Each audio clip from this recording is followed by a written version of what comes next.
नमस्कार, आप देख रहे हैं आवाज इंडिया, देश की भरोसेमंद आवाज। मैं हूं पिंकी। भारत की आत्मा धर्म और संस्कृति में बसती है और आज इसी आत्मा की पुकार को नई परिभाषा दी है राष्ट्रीय स्वयंसेवक संघ प्रमुख मोहन भागवत ने। जबलपुर के बीएपीएस स्वामीनारायण मंदिर में संतों के बीच बोलते हुए मोहन भागवत ने कहा, संतों के प्रवचन चलते रहें और हम बाहर डंडा लेकर पहरा देते रहें, यही हमारी सेवा है। उनके इस बयान ने संघ की भूमिका को जैसे एक आध्यात्मिक पहरेदार की तरह पेश कर दिया है, जो धर्म की रक्षा भी करेगा और संस्कृति का संवाहक भी बनेगा। महंत स्वामी महाराज के जीवन उत्कर्ष महोत्सव के अवसर पर भागवत ने कहा कि भारत पूरी दुनिया के लिए आशा की किरण है, क्योंकि भारत धर्म और संस्कृति के लिए जीता है।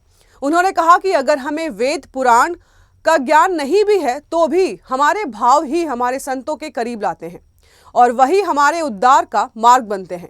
इस मौके पर अक्षरधाम मंदिर से जुड़े दुनिया भर के 200 से ज्यादा संत जबलपुर पहुंचे हैं।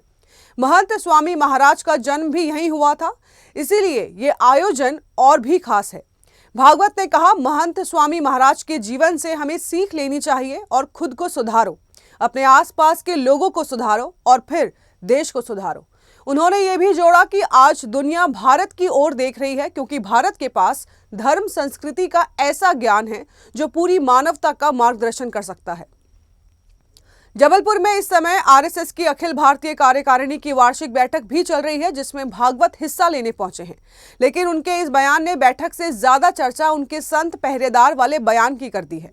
जहां एक तरफ प्रवचन की गूंज है, वहीं दूसरी तरफ संघ के डंडे की प्रतीकात्मक छवि। धर्म की रक्षा और राष्ट्र सेवा की यह अनोखी परिभाषा अब देश भर में बहस का विषय बन गई है।